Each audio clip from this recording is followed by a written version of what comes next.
Halo teman-teman, hari ini kita akan membahas salah satu momen penting dalam sejarah Indonesia, yaitu proses penetapan Undang-Undang Dasar 1945 atau UUD 1945. Pada tanggal 7 Agustus tahun 1945, Jepang membentuk Panitia Persiapan Kemerdekaan Indonesia, atau yang kita kenal dengan PPKI.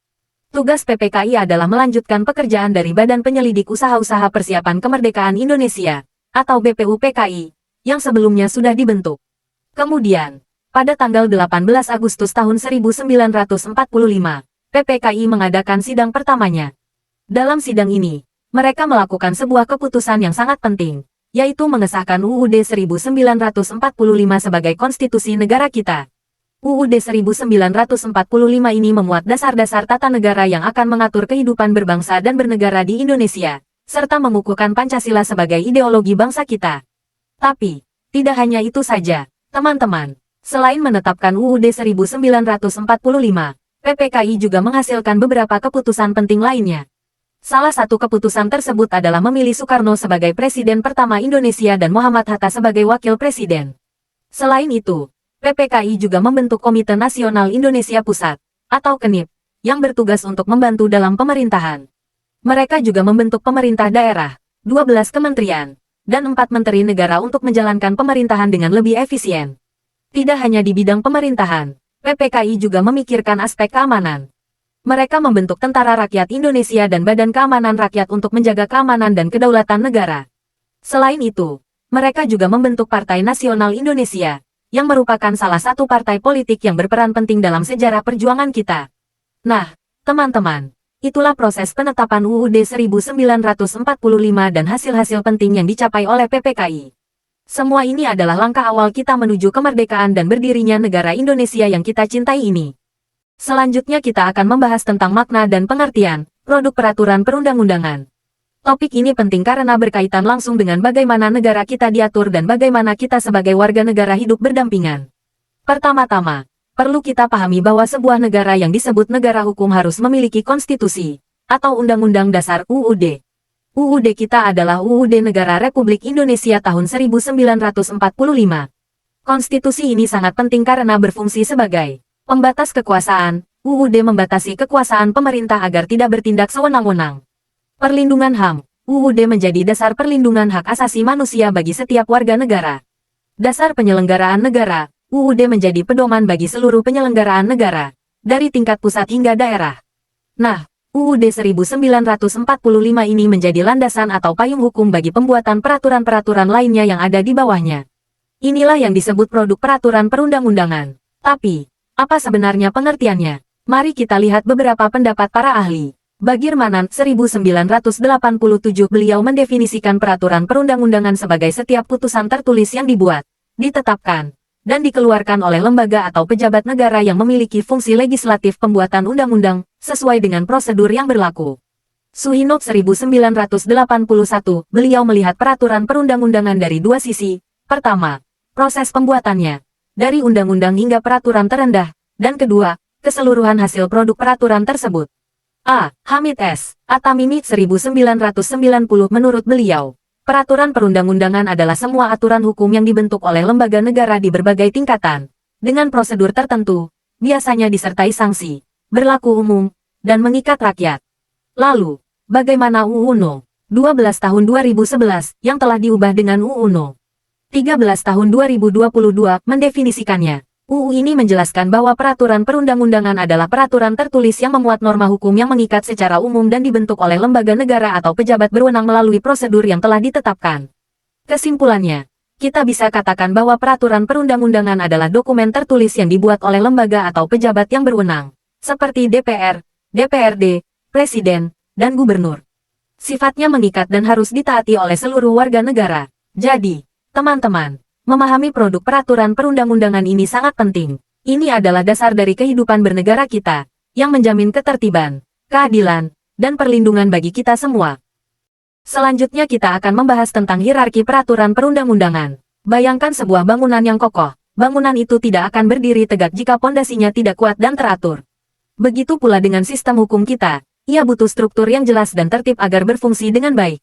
Konsep hierarki ini sebenarnya berasal dari pemikiran para ahli hukum. seperti Hans Kelsen dan Hans Nawiaski. Kelsen menjelaskan bahwa kaidah hukum itu seperti tangga, ada yang lebih tinggi, ada yang lebih rendah. Kaidah yang lebih rendah harus mengikuti kaidah yang lebih tinggi. Nawiaski membayangkannya seperti stupa, sebuah bangunan yang semakin menyempit ke atas, melambangkan tingkatan-tingkatan peraturan. Dalam sistem hukum Indonesia, hierarki ini sangat penting untuk mewujudkan kepastian hukum. Kita mengenal beberapa asas penting dalam hierarki ini. 1. Lex superior derogat legi inferiori. Ini artinya peraturan yang lebih rendah tidak boleh bertentangan dengan peraturan yang lebih tinggi. Misalnya, peraturan daerah tidak boleh melanggar undang-undang. Ini seperti pondasi bangunan. Jika pondasinya retak, bangunan di atasnya juga akan terancam. 2. Lex specialis derogat legi generali. Peraturan yang lebih khusus mengalahkan peraturan yang lebih umum. Misalnya, jika ada undang-undang umum tentang perdagangan, dan kemudian ada peraturan khusus tentang perdagangan online, maka peraturan khusus tentang online ini yang berlaku. Ini seperti detail dalam sebuah bangunan. Detail-detail ini memperkuat fungsi bangunan secara keseluruhan. 3. Lex posterior derogat legi priori. Peraturan yang lebih baru mengalahkan peraturan yang lebih lama, asalkan kedua peraturan tersebut setara. Misalnya, jika ada dua undang-undang yang mengatur hal yang sama, tetapi yang satu lebih baru, maka undang-undang yang baru itu yang berlaku. Ini seperti renovasi bangunan. Bagian yang direnovasi akan menggantikan bagian yang lama. 4. Penghapusan, pencabutan, atau perubahan peraturan. Peraturan hanya bisa dihapus, dicabut, atau diubah oleh peraturan yang setara atau lebih tinggi. Tidak bisa peraturan yang lebih rendah menghapus peraturan yang lebih tinggi. Ini seperti merobohkan bangunan. Kita tidak bisa merobohkan lantai atas tanpa merobohkan lantai bawahnya terlebih dahulu. Keempat asas ini memastikan bahwa sistem hukum kita konsisten dan tidak menimbulkan kebingungan. Kehidupan berbangsa dan bernegara akan berjalan lancar jika peraturan-peraturannya tersusun secara hierarkis dan tidak saling bertentangan. Tidak akan ada konflik hukum, dan semua warga negara akan tahu aturan apa yang harus mereka ikuti. Jadi, teman-teman, hierarki peraturan perundang-undangan ini sangat penting untuk menciptakan negara hukum yang adil dan tertib. Kita lanjutkan pembahasan kita tentang peraturan perundang-undangan. Kali ini, kita akan fokus pada peranan peraturan perundang-undangan dalam kehidupan bernegara. Peraturan perundang-undangan itu bukan sekadar kumpulan aturan, ya, ia sangat penting bagi setiap negara karena merupakan tuntutan asas legalitas dan ciri khas negara hukum. Bayangkan negara tanpa aturan yang jelas, akan kacau balau, bukan? Peraturan perundang-undangan ini seperti sebuah pedoman atau peta jalan bagi negara untuk menjalankan rencana-rencana pembangunan dan pemerintahannya. Ia memberikan arah dan kerangka kerja yang jelas. Bagirmanan, seorang ahli hukum terkemuka, menjelaskan beberapa peranan penting peraturan perundang-undangan, khususnya di Indonesia. 1. Mudah dikenali dan ditemukan. Karena tertulis, kita bisa dengan mudah mengidentifikasi peraturan perundang-undangan berdasarkan bentuk, jenis, tempat pembuatan, dan siapa yang membuatnya. Bayangkan mencari informasi di perpustakaan yang terorganisir dengan baik, jauh lebih mudah, bukan? 2. Kepastian hukum. Karena mudah dikenali dan ditemukan, peraturan perundang-undangan memberikan kepastian hukum yang lebih nyata. Semua orang tahu apa aturannya, sehingga tidak ada keraguan atau kesimpangsiuran. Ini menciptakan rasa aman dan keadilan. 3. Struktur dan sistematika yang jelas. Peraturan perundang-undangan memiliki struktur dan sistematika yang terorganisir. Ini memungkinkan kita untuk memeriksa dan menguji kembali peraturan tersebut, baik dari segi formal prosedur pembuatan maupun materi isi peraturan. Seperti memeriksa sebuah bangunan, kita bisa melihat apakah konstruksinya kokoh dan sesuai dengan rencana. 4. Perencanaan pembangunan. Pembuatan dan pengembangan peraturan perundang-undangan bisa direncanakan. Ini sangat penting, terutama bagi negara yang sedang membangun, termasuk membangun sistem hukum yang baru dan sesuai dengan kebutuhan masyarakat. Seperti membuat blueprint untuk sebuah bangunan, kita merencanakannya agar hasil akhirnya sesuai dengan tujuan. Jadi, teman-teman, peraturan perundang-undangan bukan hanya sekumpulan aturan, tetapi juga merupakan pilar penting dalam kehidupan bernegara. Ia memberikan kepastian hukum, ketertiban, dan arah bagi pembangunan negara. Selanjutnya kita akan membahas fungsi peraturan perundang-undangan. Seperti sebuah mesin dengan berbagai komponen yang bekerja bersama-sama, sistem hukum kita juga memiliki bagian-bagian yang saling berkaitan dan memiliki fungsi masing-masing. Peraturan perundang-undangan adalah salah satu bagian terpenting tersebut. Fungsi peraturan perundang-undangan bisa kita bagi menjadi dua, fungsi internal dan fungsi eksternal. Fungsi internal, bayangkan fungsi internal ini sebagai mesin hukumnya sendiri. Ini adalah peran peraturan perundang-undangan dalam sistem hukum secara keseluruhan. Ia seperti pondasi yang kokoh. Fungsi internal meliputi menciptakan norma hukum, Peraturan perundang-undangan adalah alat utama dalam menciptakan norma-norma hukum yang berlaku untuk semua warga negara. Ini seperti membuat aturan main dalam sebuah permainan. Semua orang harus tahu dan mematuhinya. Membaharui hukum. Zaman berubah. Kebutuhan masyarakat juga berubah. Peraturan perundang-undangan memungkinkan kita untuk memperbarui hukum yang sudah ada, menyesuaikannya dengan perkembangan zaman. Ini seperti merenovasi sebuah rumah agar tetap nyaman dan fungsional. Mengintegrasikan pluralisme hukum. Indonesia adalah negara yang beragam. Peraturan perundang-undangan membantu menyatukan berbagai sistem hukum yang ada agar tidak saling bertentangan dan menciptakan harmoni. Ini seperti menyatukan berbagai warna menjadi sebuah karya seni yang indah. Memberikan kepastian hukum. Peraturan yang jelas dan mudah dipahami akan memberikan kepastian hukum bagi masyarakat. Semua orang tahu apa yang boleh dan tidak boleh dilakukan, sehingga tercipta rasa aman dan keadilan. Ini seperti petunjuk jalan yang jelas dan mudah diikuti. Fungsi eksternal. Jika fungsi internal adalah mesin hukum, fungsi eksternal adalah bagaimana mesin itu berinteraksi dengan masyarakat. Ini adalah peran peraturan perundang-undangan dalam kehidupan nyata. Fungsi eksternal meliputi fungsi perubahan. Peraturan perundang-undangan bisa mendorong perubahan sosial, ekonomi, dan budaya. Ini seperti alat untuk mendorong kemajuan dan perkembangan masyarakat. Fungsi stabilitas. Peraturan perundang-undangan membantu menjaga stabilitas dan ketertiban dalam masyarakat. Ini seperti perekat yang menyatukan masyarakat. Fungsi kemudahan. Peraturan yang sederhana dan mudah dipahami akan memudahkan masyarakat dalam menjalankan aktivitas sehari-hari. Ini seperti alat yang mempermudah pekerjaan. Contoh, Undang-Undang Lalu Lintas dan Angkutan Jalan UU LLAJ, memiliki fungsi internal sebagai norma hukum yang mengatur lalu lintas. Namun, ia juga memiliki fungsi eksternal, yaitu menjaga keamanan dan ketertiban di jalan raya, dan mendorong perubahan perilaku masyarakat agar lebih tertib. Jadi, teman-teman, peraturan perundang-undangan memiliki peran yang sangat penting, baik secara internal maupun eksternal, dalam menciptakan masyarakat yang adil, aman, dan sejahtera. Selanjutnya kita akan membahas jenis dan hierarki peraturan perundang-undangan di Indonesia. Karena Indonesia adalah negara hukum, aturan-aturan ini sangat penting untuk menciptakan ketertiban dan keadilan. Pasal 1 ayat 3 UUD 1945 menyatakan dengan tegas, negara Indonesia adalah negara hukum.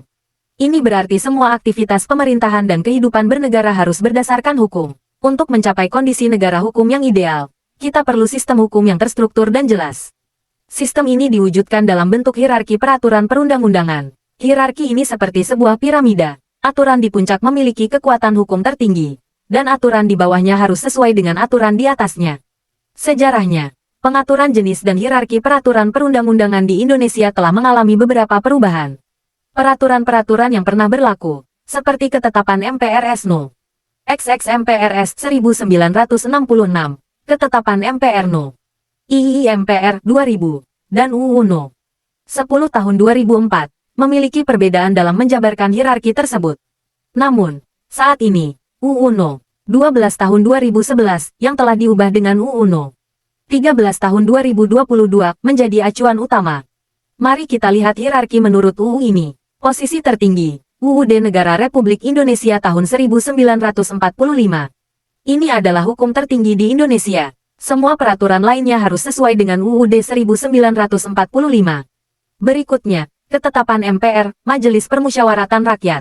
Kemudian, Undang-Undang UU, dan Peraturan Pemerintah Pengganti Undang-Undang Perpu. Selanjutnya, Peraturan Pemerintah PP. Lalu, Peraturan Presiden Perpres. Terakhir, Peraturan Daerah Perda Provinsi dan Perda Kabupaten Kota. Selain itu, UU No. 12 tahun 2011 juga menyebutkan jenis peraturan lain yang dibuat oleh lembaga-lembaga negara lainnya, seperti Mahkamah Agung, Mahkamah Konstitusi, dan kementerian, lembaga. Peraturan-peraturan ini juga memiliki tempatnya dalam sistem hukum kita, dan harus sesuai dengan hierarki yang telah ditetapkan. Ingat, prinsip pentingnya adalah, peraturan yang lebih rendah tidak boleh bertentangan dengan peraturan yang lebih tinggi. Jika ada pertentangan, maka peraturan yang lebih tinggi yang berlaku. Ini memastikan sistem hukum kita konsisten dan tidak menimbulkan kebingungan. Oke, selanjutnya kita akan membahas sistem peradilan Indonesia. Indonesia adalah negara hukum, dan lembaga yudikatif bertanggung jawab menegakkan hukum. Struktur kekuasaannya diatur dalam UUD 1945 pasal 24 ayat 2 terdiri dari 3 lembaga utama. 1. Mahkamah Agung (MA). MA adalah puncak sistem peradilan. Tugasnya, mengadili kasus kasasi, banding dari pengadilan bawah, menangani kasus khusus yang diatur undang-undang, dan memberi pertimbangan hukum kepada Presiden.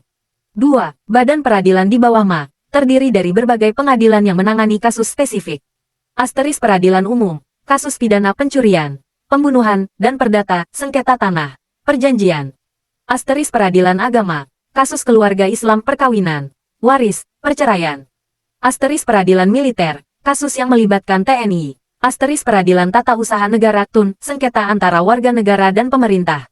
3. Mahkamah Konstitusi MK menjaga konstitusi negara. Tugasnya, menyelesaikan sengketa antar lembaga negara, misalnya, DPR dan Presiden, menguji undang-undang terhadap UUD 1945, dan memutus sengketa hasil pemilihan umum. Selain ketiga lembaga utama tersebut, kita juga perlu memahami peran beberapa aktor kunci dalam sistem peradilan. Hakim, berwenang mengadili perkara di pengadilan, memberikan keputusan yang adil dan independen berdasarkan fakta dan hukum. Jaksa, mewakili negara dalam menuntut terdakwa di pengadilan, mengumpulkan bukti dan saksi untuk mendukung tuntutan. Singkatnya, MK, penjaga konstitusi, menyelesaikan sengketa, menguji undang-undang, dan memutus sengketa pemilu. Lembaga peradilan tertinggi, mengadili kasus kasasi dan khusus. Hakim Agung diangkat Presiden dengan proses usulan Komisi Yudisial dan persetujuan DPR, ketua dan wakil ketua dipilih oleh Hakim Agung. Hakim, mengadili perkara, jaksa, menuntut terdakwa. Semoga penjelasan ini cukup jelas. Hukum yurisprudensi, panduan hukum dari putusan hakim. Selain undang-undang, ada juga sumber hukum lain yang penting, yaitu yurisprudensi.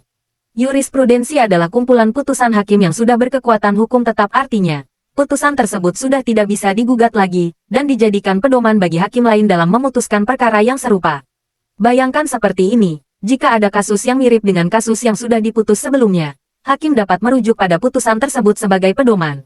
Peran penting yurisprudensi. Yurisprudensi punya beberapa peran penting dalam sistem hukum Indonesia, menutup kekosongan hukum. Kadang-kadang, ada kasus yang belum diatur secara spesifik dalam undang-undang.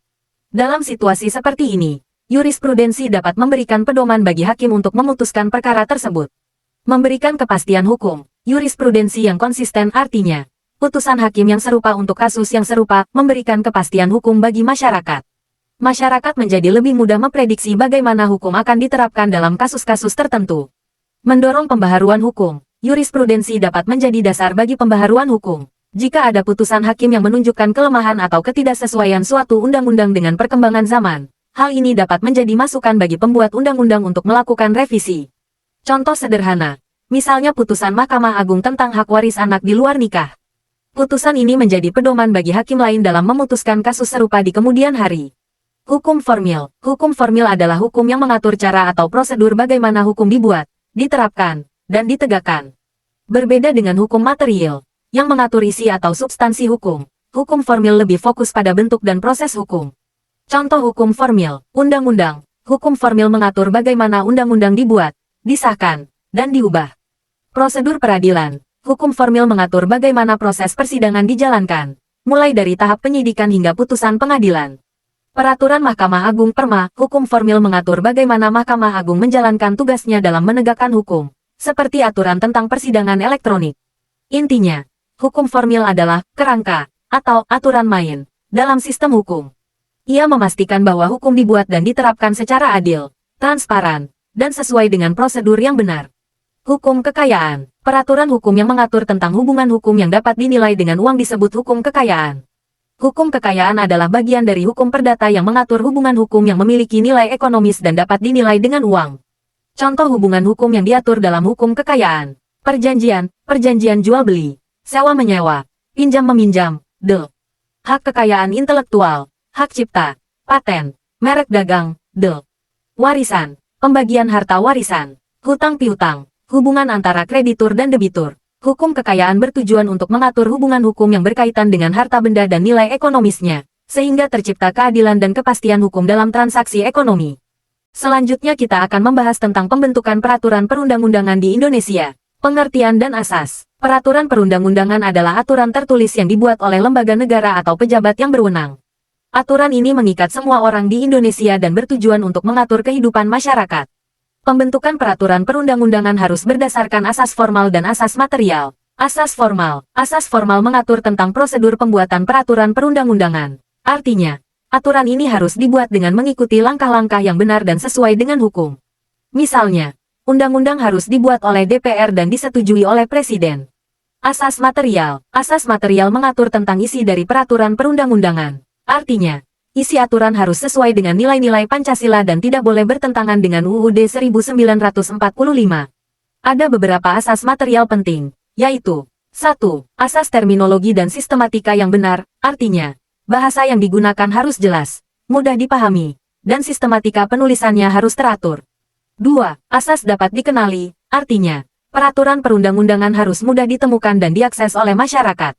3. Asas perlakuan yang sama dalam hukum, artinya, semua orang harus diperlakukan sama di depan hukum, tanpa diskriminasi. 4.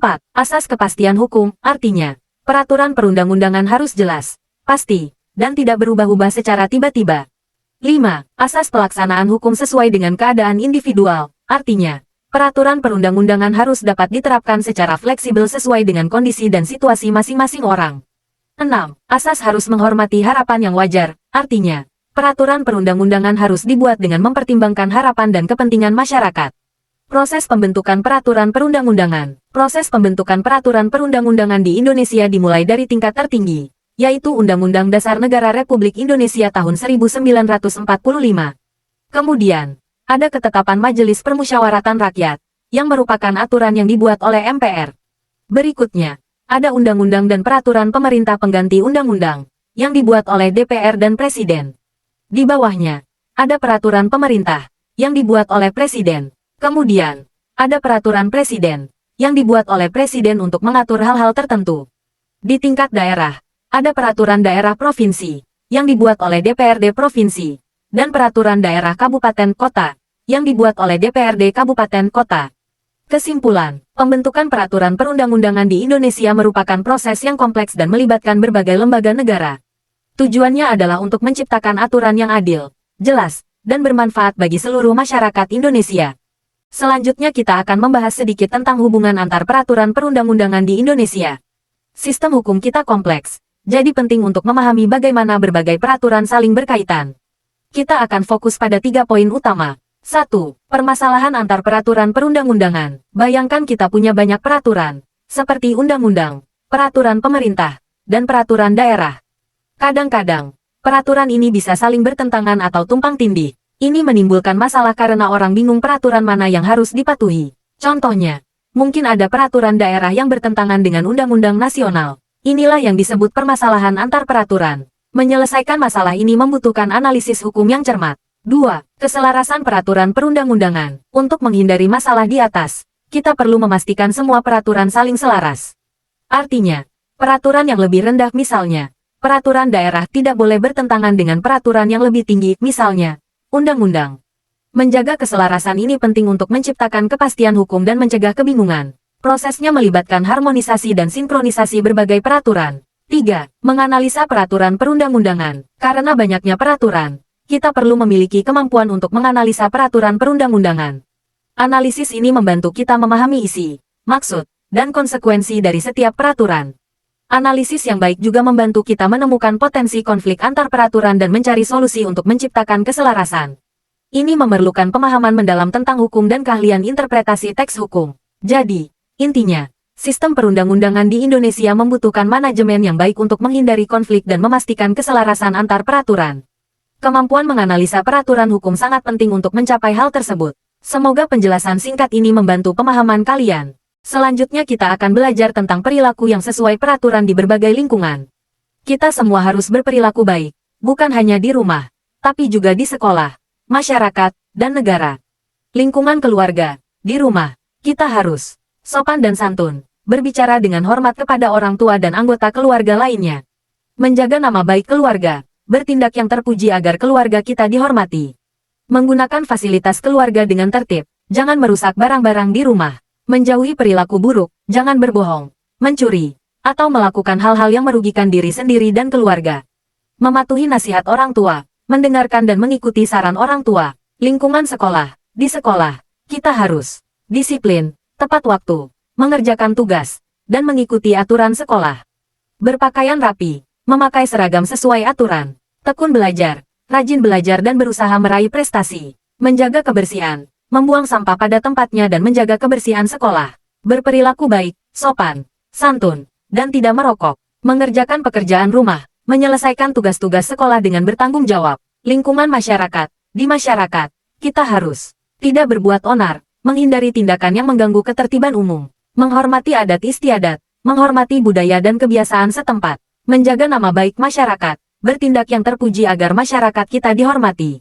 Peduli terhadap aturan, mematuhi peraturan yang berlaku di masyarakat, melaksanakan hasil musyawarah, menghormati dan melaksanakan keputusan bersama. Lingkungan negara. Sebagai warga negara, kita harus taat pajak, membayar pajak tepat waktu, mematuhi aturan lalu lintas, menggunakan jalan raya dengan tertib dan aman, memiliki SIM, menggunakan kendaraan bermotor dengan surat izin mengemudi yang sah, menyeberang di tempat yang ditentukan, menyeberang jalan di zebra cross, menjaga nama baik negara, membanggakan negara kita dengan perilaku yang baik, menjaga rahasia negara, tidak membocorkan informasi rahasia negara, melaksanakan perundang-undangan, mematuhi semua peraturan yang berlaku, baik tertulis maupun tidak tertulis. Intinya, kita harus bertanggung jawab dan berperilaku baik di semua lingkungan. Dengan begitu, kita dapat menciptakan lingkungan yang aman, tertib, dan harmonis.